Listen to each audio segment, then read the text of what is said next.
ठीक है, अब ये चैप्टर हम शुरू कर रहे हैं, ये सॉरी पास पेपर शुरू कर रहे हैं। मैंने फाइल ग्रुप पे भेजी है, आप फाइल वहीं से चेक कर लो।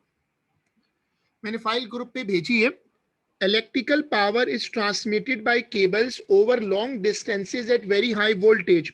टॉपिक का नाम है हाई वोल्टेज ट्रांसमिशन। ट्रांसफार्मर में पढ़ा था कि हाई वोल्टेज पे लॉसेस कम हो जाते हैं क्योंकि करंट कम हो जाता है। अब आप लोगों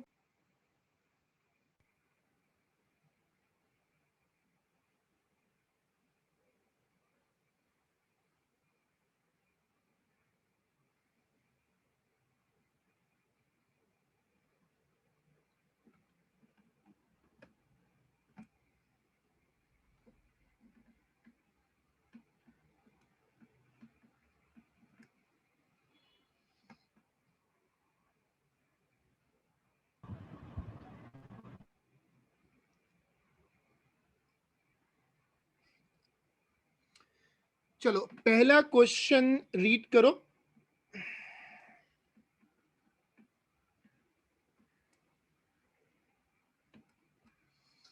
पहला क्वेश्चन रीड करो। What are the effects of using a high voltage transmission.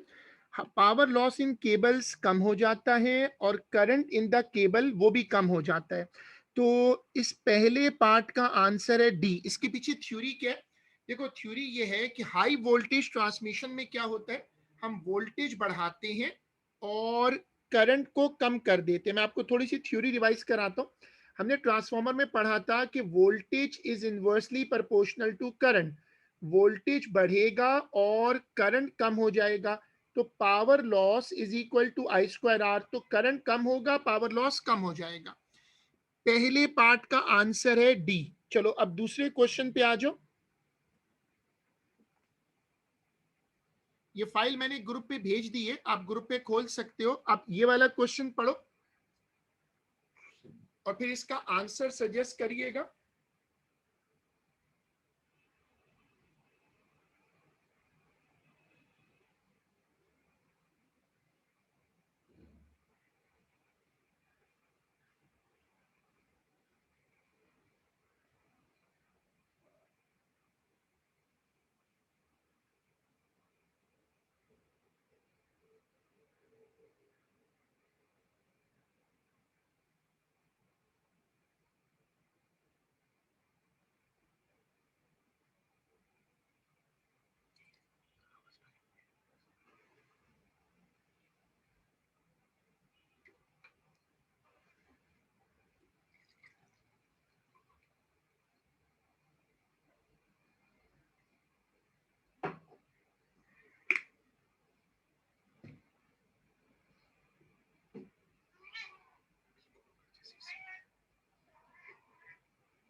ठीक है, चलो पढ़ो। Electric power cables transmit electrical energy over large distances using high voltage alternating current. What are the advantages of using a high voltage and of using an alternating current? तो आप examiner को बताओगे कि high voltage का फायदा अभी बताया हमने कि क्या होता है, एनर्जी कम जाया होती है। और दूसरा पॉइंट क्या होगा कि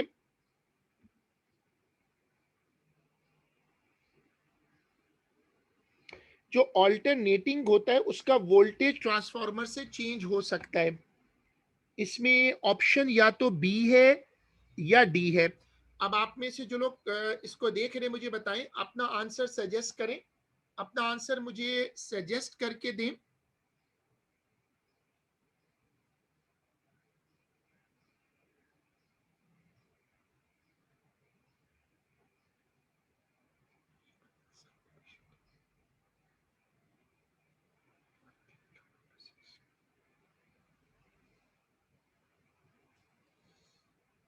नहीं, जानबूझ के दूसरी कोशिश से नहीं कीजिए।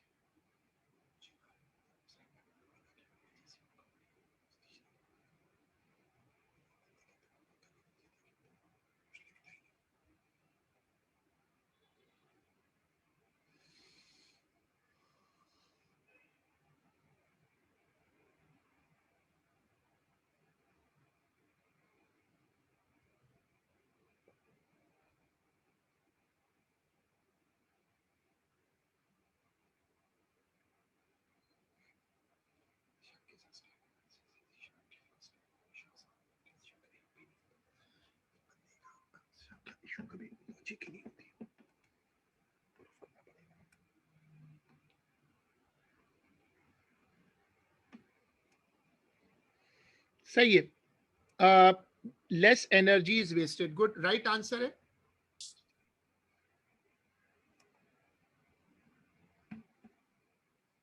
चलो अब करते हैं ये वाला क्वेश्चन, देखो ये वाला, ये बड़ा मशहूर कॉन्सेप्ट है कि जब तुम ऐसा कोई सवाल देखो जिसमें सर्किट तो बना हुआ है, जिसमें सर्किट तो बना हुआ है लेकिन उसमें पावर सोर्स नहीं है। अगर किसी सर्किट में पावर सोर्स ना हो तो तुम समझ जाओ कि ये इलेक्ट्रोमैग्नेटिक इंडक्शन है। What change increases the size of the reading?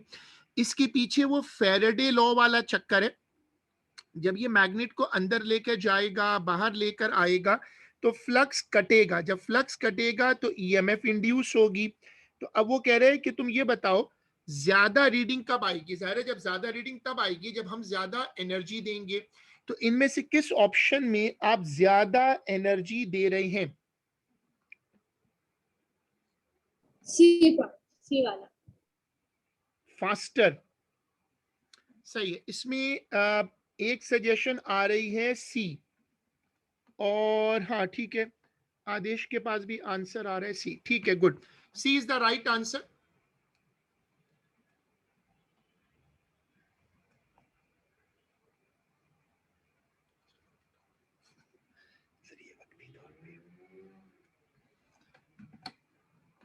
An ideal transformer has a primary voltage of 600 volt।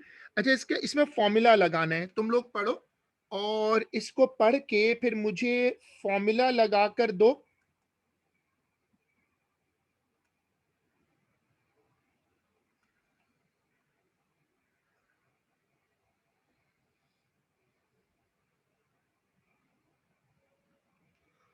Sir मुझे पूछना कि रेजिस्टेंस हम कैसे कैलकुलेट करते हैं? उसका एक फॉर्मूला होता है 1/R plus 1/R but if एक से ज्यादा हो तो फिर वो कहते हैं प्रोडक्ट अपॉन सम। सर जब हम 1/R प्लस 1/R वाला यूज करते हैं तब भी तो एक से ज्यादा ही होता है ना? जो प्रोडक्ट अपॉन सम वाला फॉर्मूला है वो लगाते हैं जब दो रेजिस्टर हो। प्रोडक्ट अपॉन सम वाला सिर्फ दो रेजिस्टर पे लगता है, और वो जो 1 अपॉन वाला है वो किसी भी नंबर ऑफ फॉर्मूला पे लग सकता है, किसी भी नंबर ऑफ फॉर्मूलाज पे लग सकता है। चलो अब आप लोग मुझे करके दो फॉर्मूला, सब लोग मुझे ये वाली कैलकुलेशन करके दो और फिर आंसर सजेस्ट करवाओ।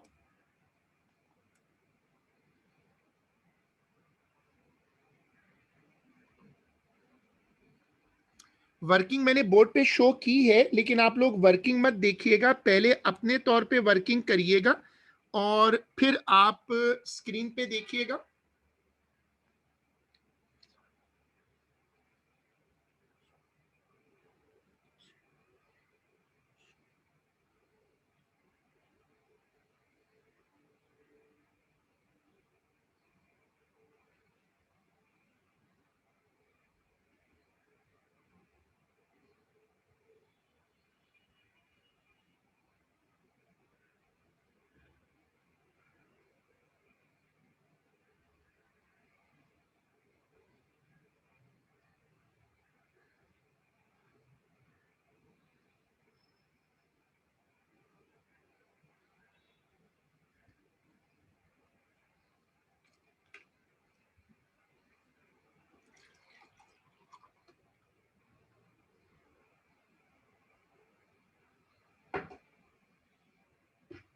मैं होता ना तो आज सर, मैं होता तो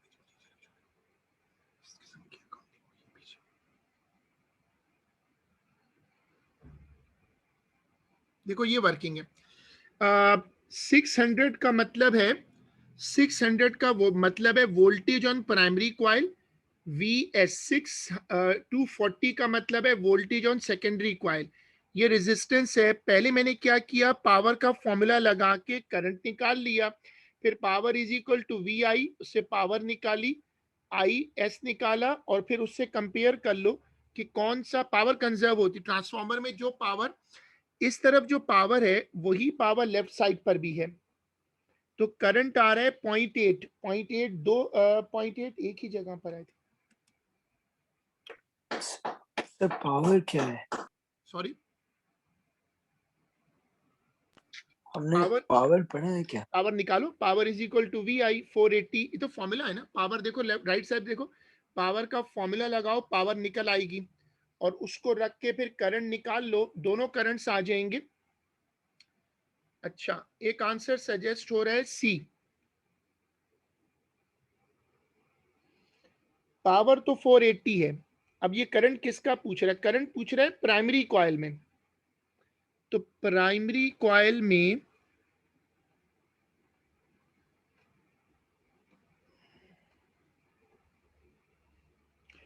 पावर आ रही है 480, पावर आ रही है 480 और करंट आ रहा है 0.8।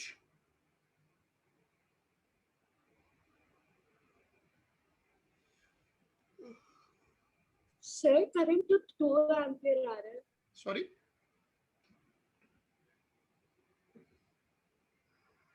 सर करंट तो 2 एम्पियर आ रहा है।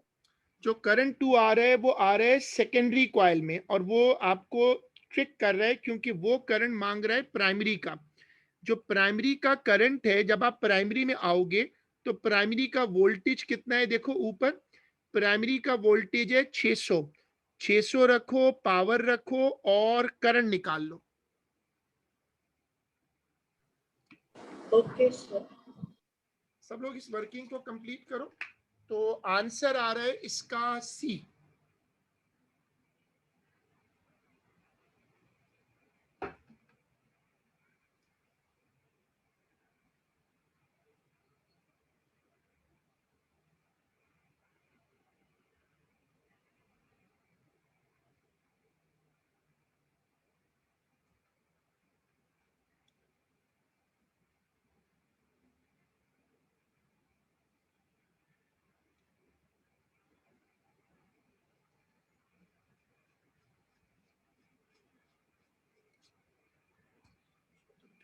उस हद तक जाना।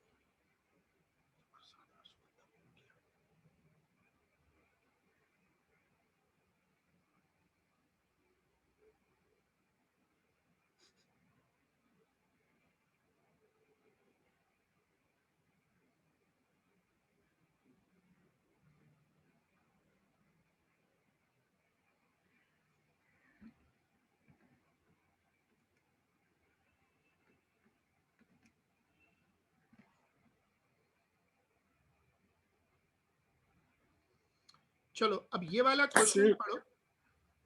sir, can you please explain why did you multiply the voltage by 2 when you were calculating power? बेटा वो तो फॉर्मूला है ना, वो तो आपने इसलिए किया है कि आपको पावर पावर एक ही होती है। जो एम जो ये जो ट्रांसफॉर्मर होता है इसमें दोनों जगह पावर सेम होती है। तो आपने पावर का फॉर्मूला लगाया। आप इसकी बात कर रहे हो या नीचे किसकी बात कर रहे हो? जी जी जी इसी की। हाँ, तो ये तो आपको वोल्टेज दिया हुआ है यहाँ पर ऊपर देखो 240, और आपके पास यहाँ पर देखो मैंने करंट निकाला हुआ है 2। ये मैंने अलग से निकाल लिया ना करंट, देखो ये वाला 2, ये 2 मैं ऊपर लेकर आ गया और इससे मैंने पावर निकाल ली। सबसे पहले मैंने वोल्टेज का फॉर्मूला लगा के करंट निकाला 2 एम्पियर। वो 2 मैं यहाँ ले आया, 2 से मल्टीप्लाई किया, पावर निकल आई। फिर पावर को यहाँ लेकर आया और करंट निकल आया। ये कौन सा करंट है? जो कि है प्राइमरी कॉइल में। सबसे पहले मैंने सेकेंडरी का करंट निकाला, उसको रख के पावर निकाली, और उसको रख के फिर मैंने प्राइमरी का करंट निकाल लिया।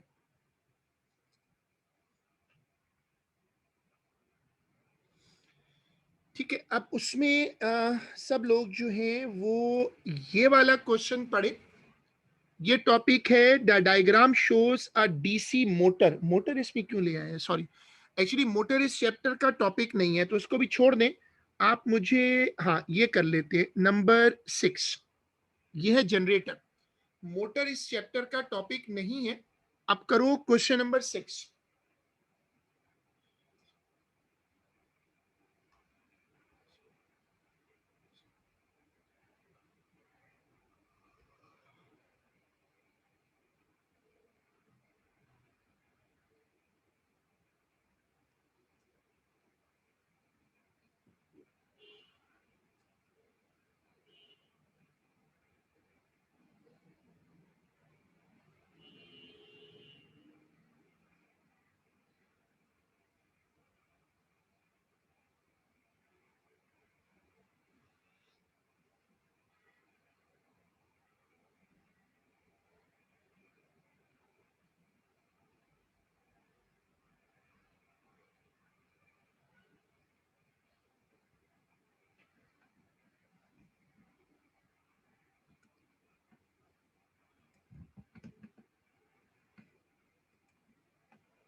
Which graph shows the voltage output of an AC generator when the coil makes one complete revolution?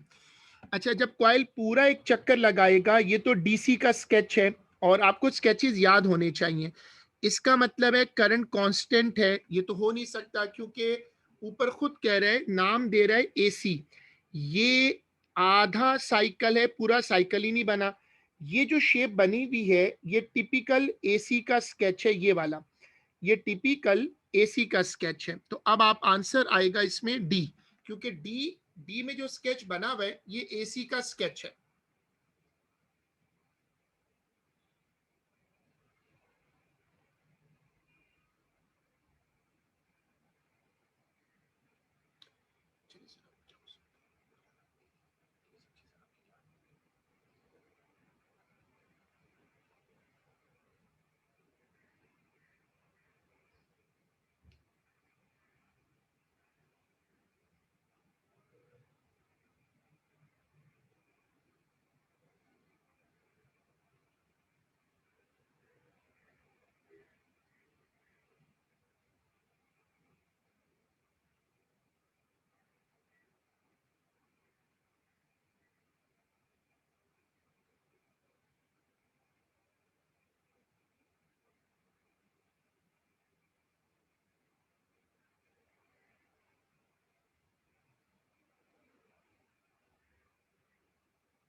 चलो अब ये वाला क्वेश्चन पढ़ें।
अब पढ़ो, Sir, कहता है a okay. student moves a magnet into a coil of wire as shown in the diagram. The coil of wire is connected to a sensitive ammeter which change does not produce an increase in the reading, does not produce। तो increasing the number of turns on the coil, उससे तो बढ़ जाएगी, resistance से भी बदलेगा। Increasing the strength of the magnet, increasing the speed of the magnet. इसमें कौन सा आंसर होगा आप लोग बताओ? किससे फर्क नहीं पड़ेगा?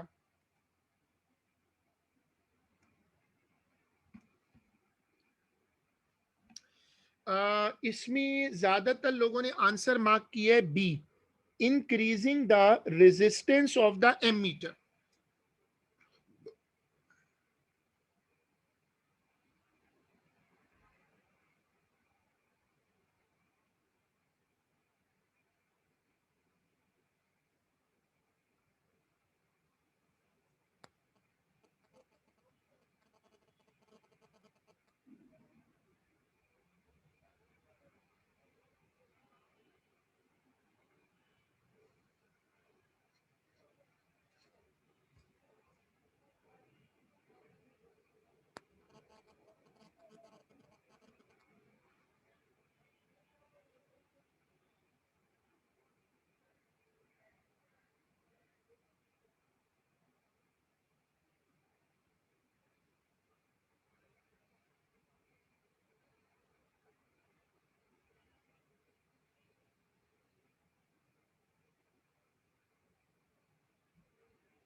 Increasing the resistance of the ammeter सही लग रहा है, क्योंकि एमीटर को बदलने से कोई फर्क नहीं पड़ेगा।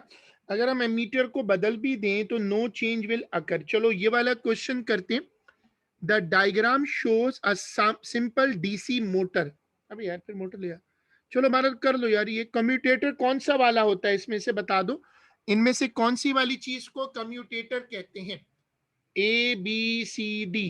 बी तो सिलेंडर है, कम्यूटेटर कौन सा वाला है? सर डी पार्ट है। डी सही है। कम्यूटेटर जो है वो डी है। चलो ये वाला क्वेश्चन अब करो।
सब लोग इसको परफॉर्म करो। मैंने इसकी वर्किंग बोर्ड स्क्रीन पे शो की है, एफिशिएंसी निकाली। आप लोग भी एफिशिएंसी कंपेयर करो।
ये वाला क्वेश्चन अब देखें सब लोग, ये वाला क्वेश्चन देखें।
चलो इसका आंसर जिन लोगों ने निकाला है वो बताइएगा।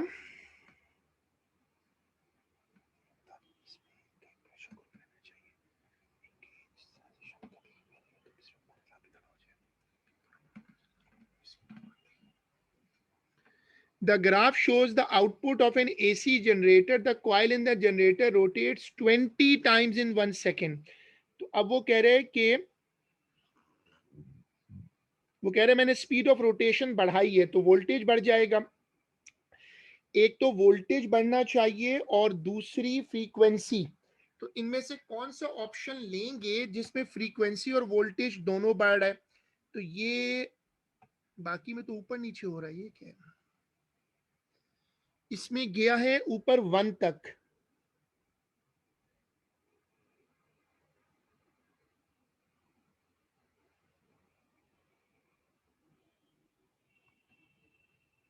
इसमें आंसर होना चाहिए डी। इसमें आंसर है डी, क्योंकि उसमें फ्रीक्वेंसी भी बढ़ रही है और वोल्टेज भी बढ़ रहा है। सही।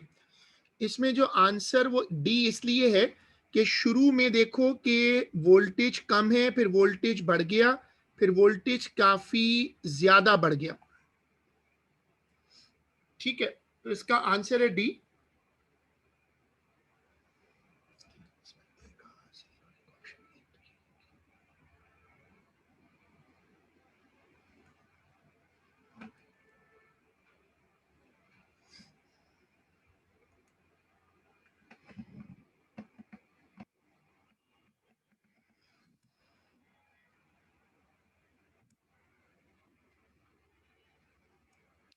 चलो अब आप पेपर 2 में आ जाओ। अब हम इसका पेपर 2 वाला जो टॉपिक है वो शुरू कर रहे हैं।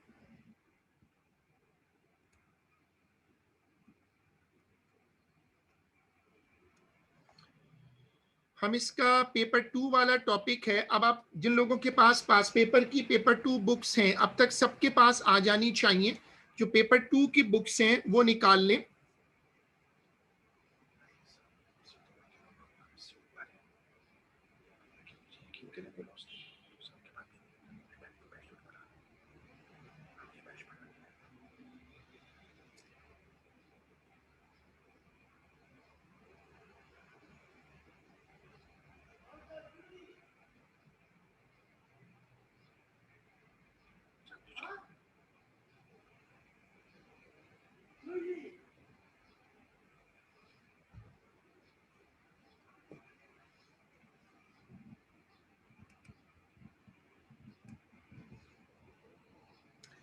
हाँ, पहले ये रिवाइज कर लो कि इस चैप्टर में कौन कौन से टॉपिक्स हैं। फैराडे लॉ है, लेंजेस लॉ है, जनरेटर है, ट्रांसफॉर्मर है। ये छोटी सी एक लिस्ट है, अपने पास आप कॉपी कर लो ताकि आपको याद हो कि इस चैप्टर में बड़े बड़े टॉपिक्स जो हैं वो कौन से हैं। इस चैप्टर में जो बड़े बड़े टॉपिक्स हैं ये उनकी लिस्ट है।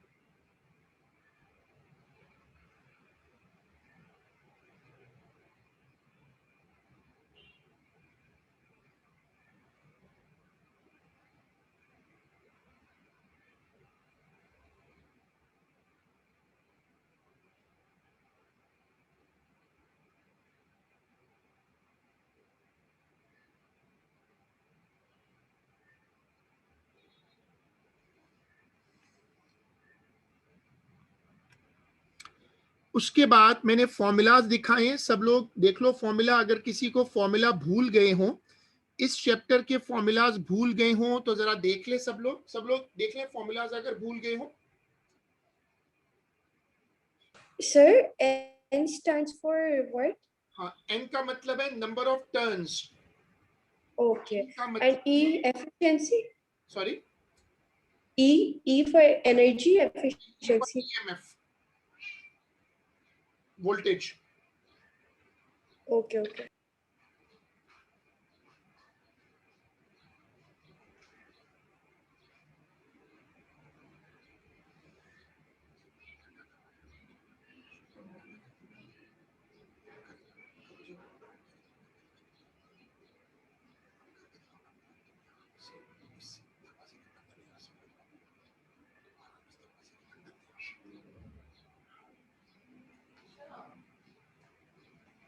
N का मतलब है नंबर ऑफ टर्न्स, I का मतलब है करंट। राइट साइड पे आप देखेंगे मैंने उसका मीनिंग लिखा हुआ है E का मतलब है EMF।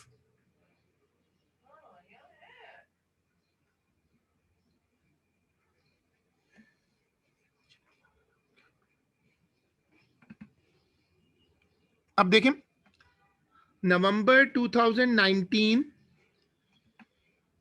19 paper 21 question number 8C। ये वाला ईयर नंबर नोट कर लो सब लोग, ईयर नंबर नोट करो।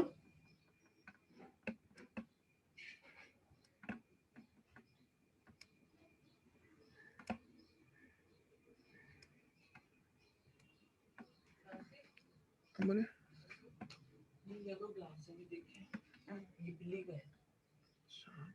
हम लोग बता दें।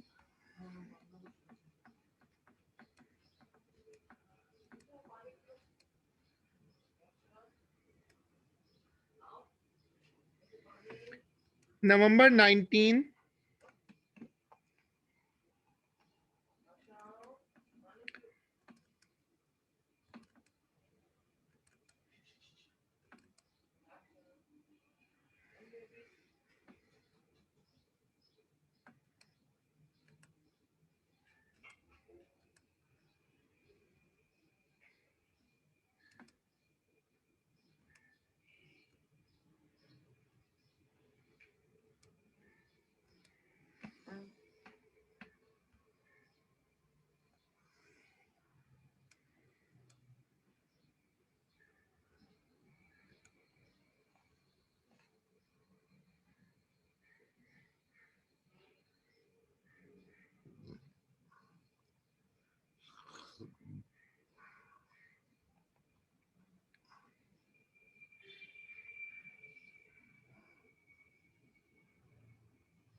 ये वाला क्वेश्चन है, क्वेश्चन रीड कर लो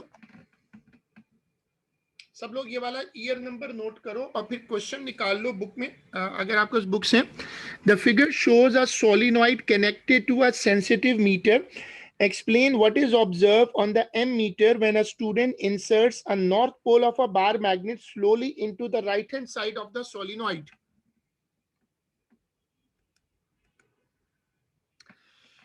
तो आप बताओगे कि द मीटर शोज, आंसर लिखिएगा पार्ट 1 का, इसके 3 मार्क्स दे रहा है तो लिखिएगा कि meter shows a deflection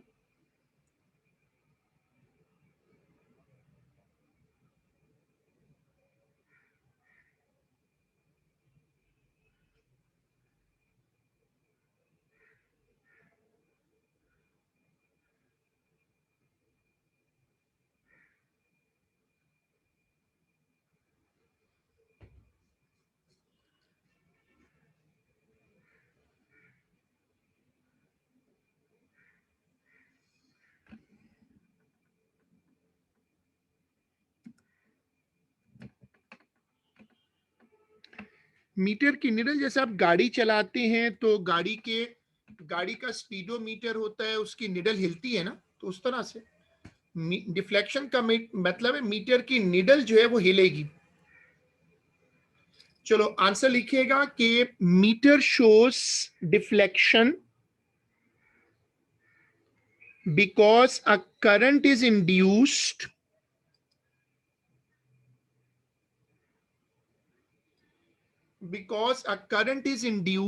in the coil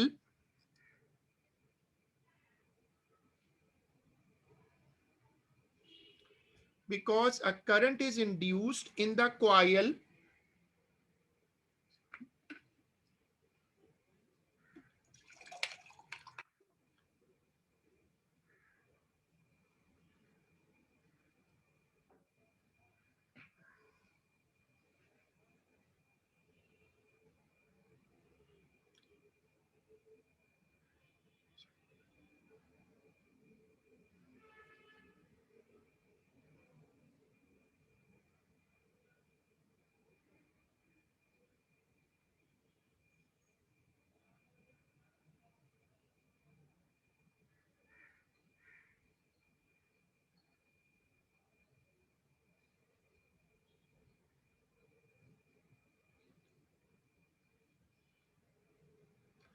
because a current is induced in the coil, इसी में आगे लिखिएगा, magnetic flux linking the coil changes,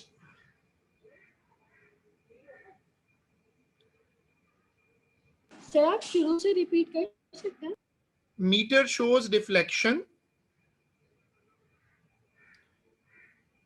because current is induced, because current is induced,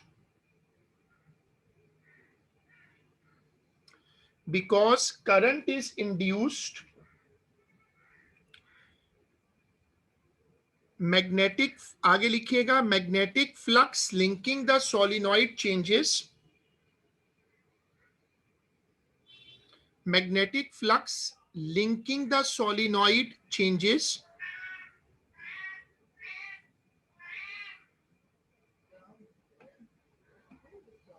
this induces an EMF according to Faraday law.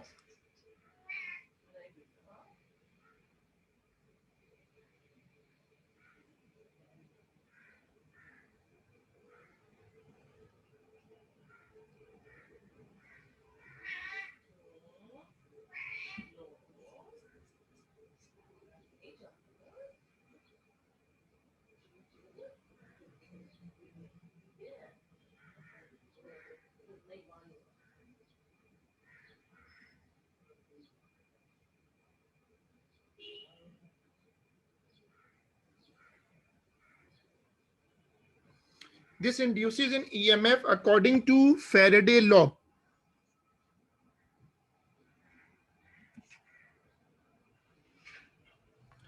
चलो पढ़ो. Holds the bar magnet stationary in the solenoid. अगर हम bar magnet को solenoid के अंदर ले जाके रोक दें, अगर हम बार मैग्नेट को सोलिनॉइड के अंदर ले जाके छोड़ दें तो क्या होगा? फ्लक्स कटेगा ही नहीं, तो ईएमएफ इंड्यूस नहीं होगी. तो लिखिएगा कि no change in flux occurs, no change in flux occurs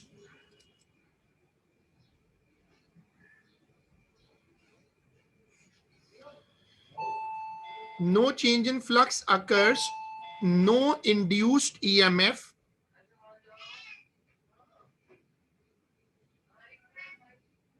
no induced EMF, and hence no deflection, and hence no deflection.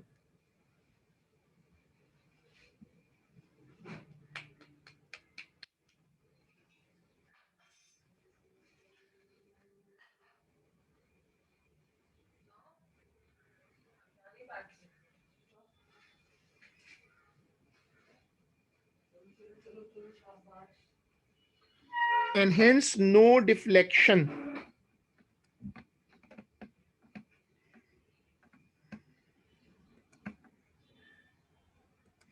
Hamza ये वाला पेपर है नवंबर 1921 8.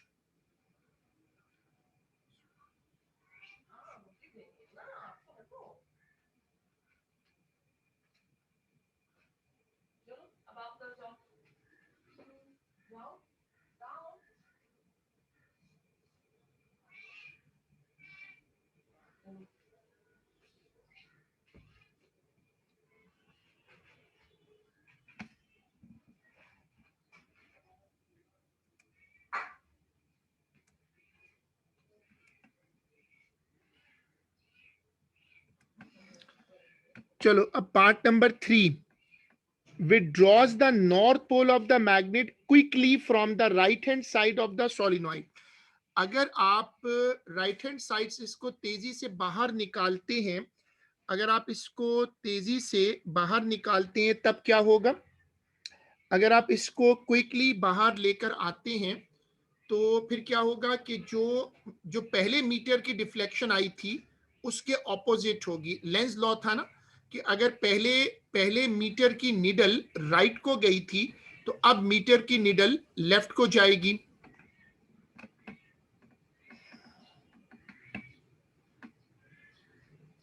तो आप लिखोगे कि निडल विल डिफ्लेक्ट, इस पे लिखोगे कि निडल ये जो ये वाला मीटर है, देखो कि meter shows deflection in opposite direction. देखो meter shows deflection in opposite direction,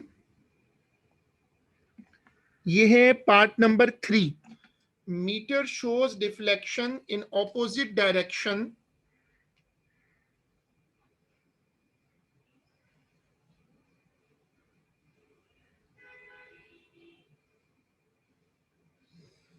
Meter shows deflection in opposite direction.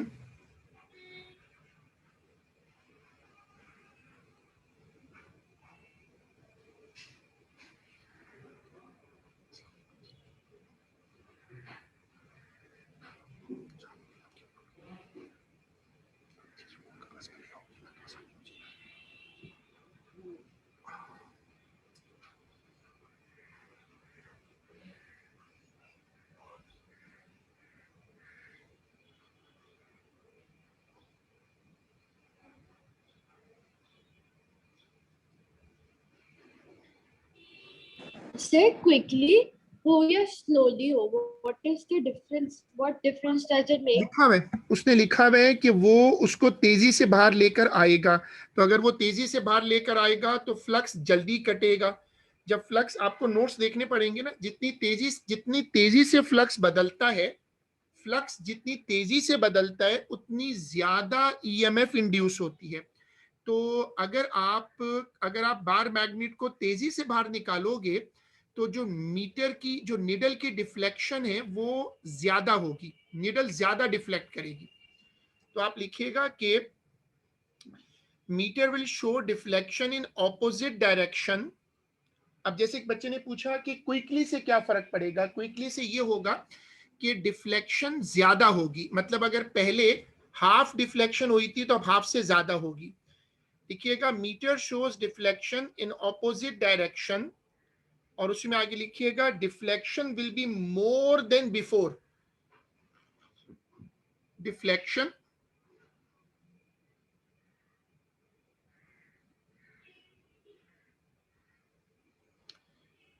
Deflection will be more than before.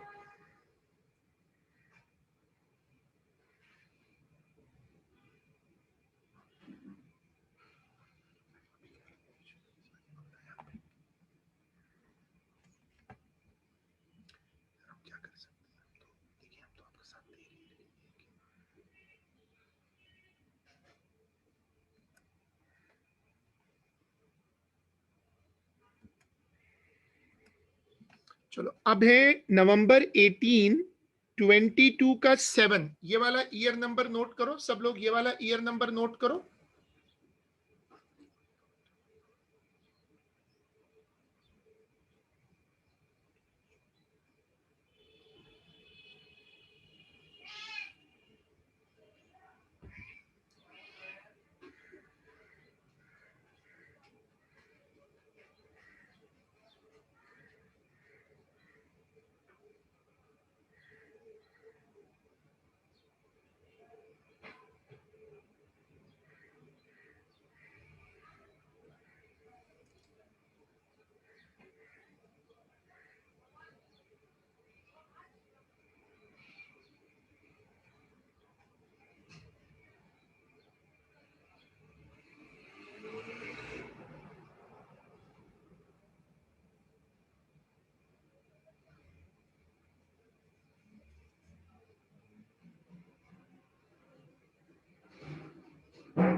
चलो अब ये वाला क्वेश्चन देखते हैं।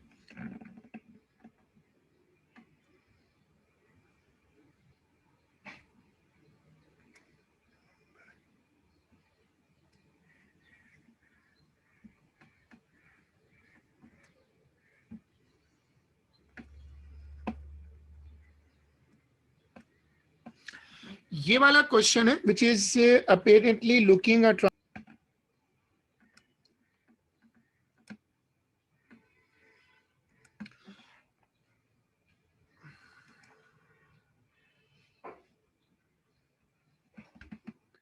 the figure shows the structure of a transformer. A lamp is connected to the secondary coil. A lamp is connected to the secondary coil. Explain why the core of the transformer is made from iron.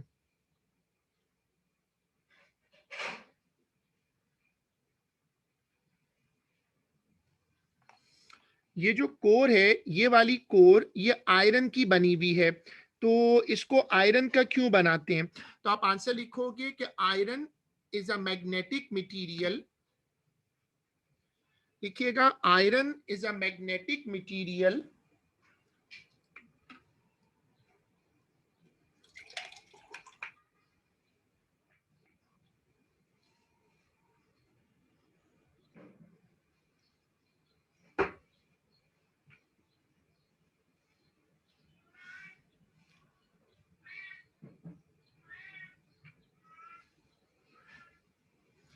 iron is a magnetic material. It can transfer flux. It can transfer flux from the primary coil to the secondary. It can transfer flux from the primary coil to the secondary.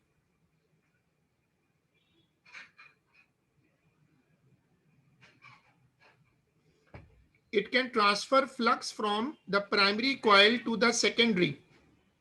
हम लोग iron core क्यों लगाते थे? क्योंकि जो flux होता है, magnetic flux जो होता है, वो जाता है प्राइमरी टू सेकेंडरी को, यहां से ना। अब जो फ्लक्स है वो ऐसे जाता है यूं, तो इसलिए आयरन कोर का फायदा है, क्योंकि आयरन कोर जो है वो इसको शील्ड कर लेती है।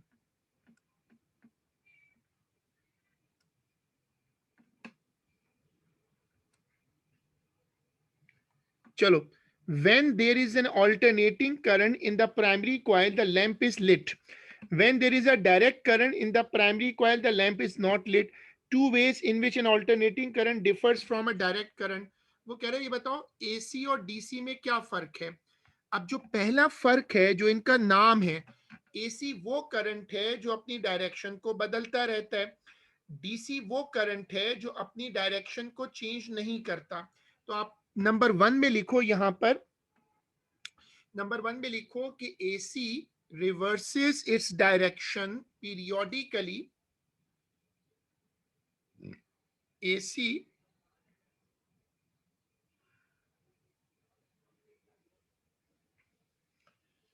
लिखिएगा AC reverses its direction periodically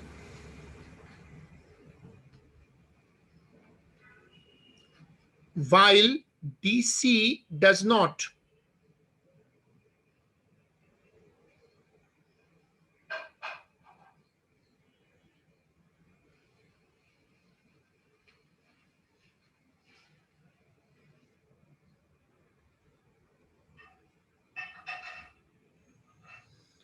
While DC does not.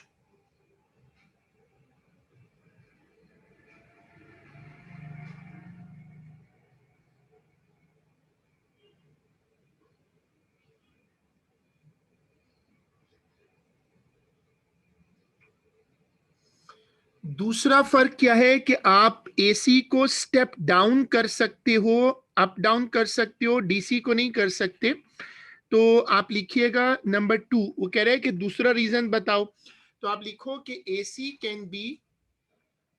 can be altered using a transformer. Number 2 में लिखो AC can be altered using a transformer while DC cannot. While DC cannot.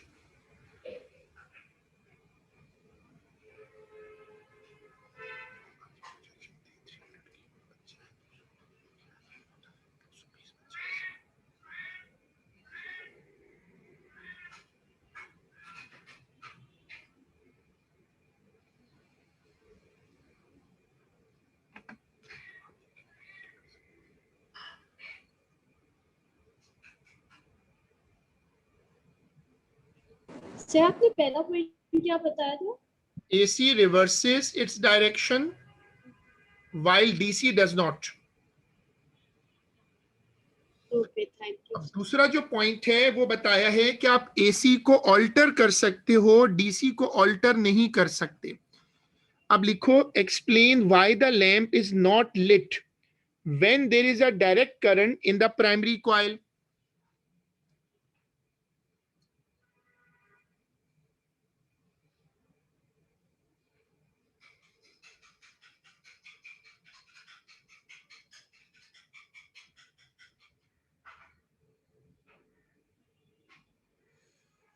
तो आप एग्जामिनर को क्या बताओगे कि why the lamp is not lit when there is a direct current in the primary coil. तो आप आंसर लिखोगे कि transformers do not work on DC, transformers do not work on DC. उसी में आगे लिखिएगा no EMF is induced in the secondary coil, no EMF is induced in the secondary coil, so the lamp does not lit.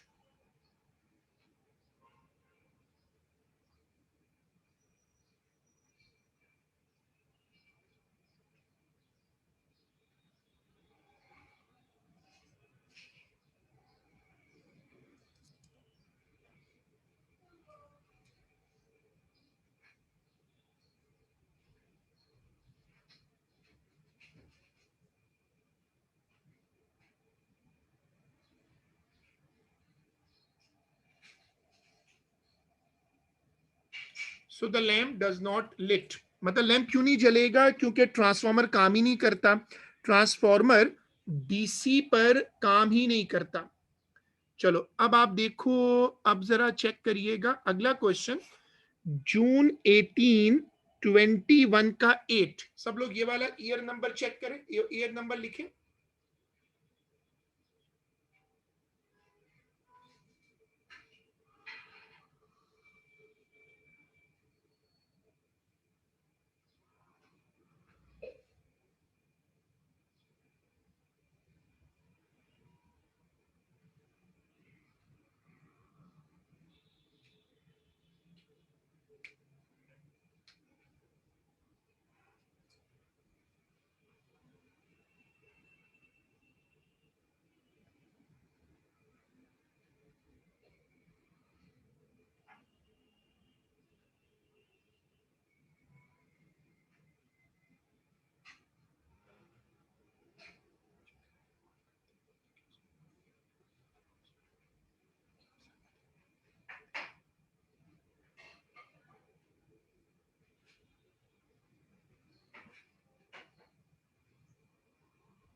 चलो अब पहले question read कर लो, सब लोग पहले क्वेश्चन रीड करो।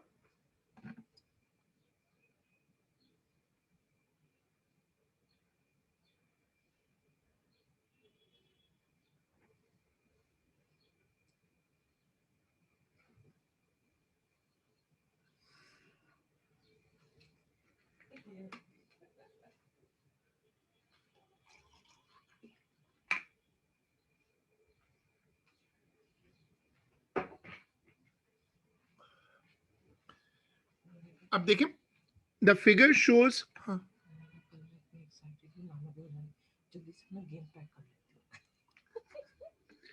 the figure shows a transformer connecting an overhead 25,000 volt electrical power line to a house. State whether coil A or coil B in the transformer has the larger number of turns. Give your answer, give a reason for your answer. वो कह रहे हैं कि ये बताओ कि turn ज्यादा होंगे या कम होंगे कॉइल ए।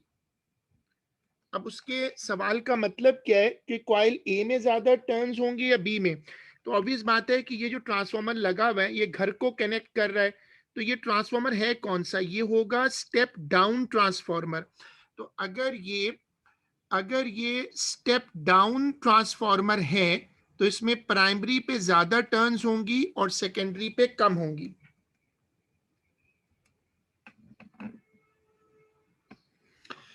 इसका मतलब है कॉइल ए पर वोल्टेज ज्यादा होगा।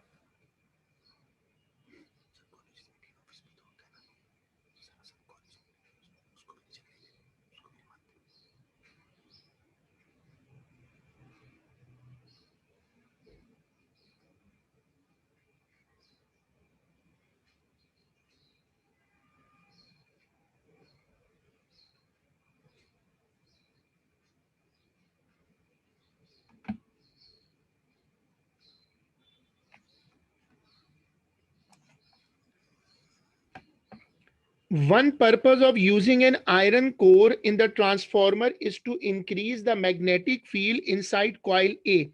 State one other purpose of using the iron core. आप एग्जामिनर को बताओगे कि आयरन कोर का काम ये होता है कि वो प्राइमरी कॉइल से फ्लक्स को लेकर जाता है, प्राइमरी कॉइल से फ्लक्स को लेकर जाता है सेकेंडरी कॉइल तक। तो आप लिखोगे to link the magnetic flux from primary to secondary.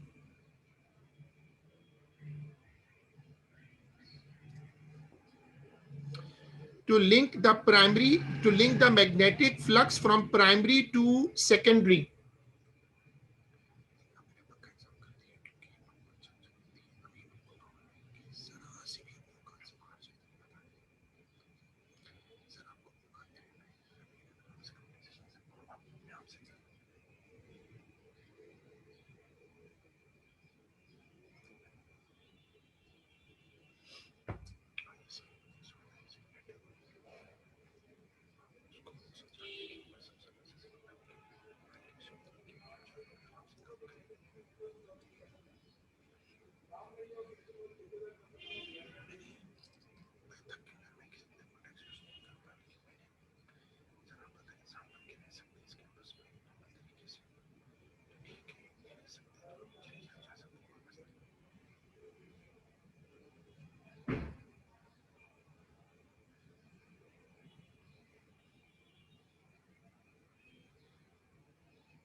Describe briefly how an output voltage is induced in coil B. वो ये कह रहे बताओ कि कॉइल बी में, ये कॉइल बी है ना, यहाँ पर वोल्टेज आएगा क्यों। तो ये वो आपको ट्रांसफार्मर की वर्किंग पूछ रहा है। तो आप लिखो कि एसी वोल्टेज इन कॉइल ए। इसका आंसर लिखना शुरू करिएगा, मैं लिखवा रहा हूं पार्ट नंबर सी। लिखो कि AC voltage in coil A, AC voltage in coil A produces alternating flux,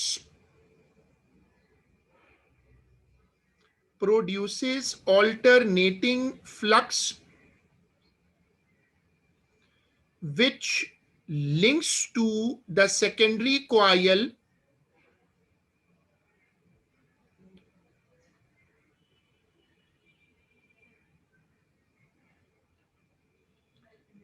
which links to the secondary coil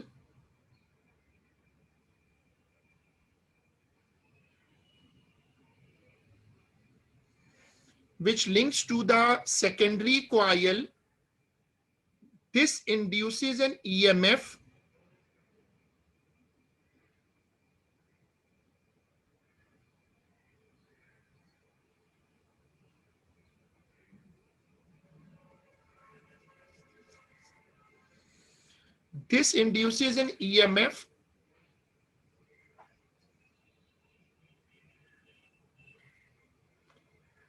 This induces an EMF according to Faraday law.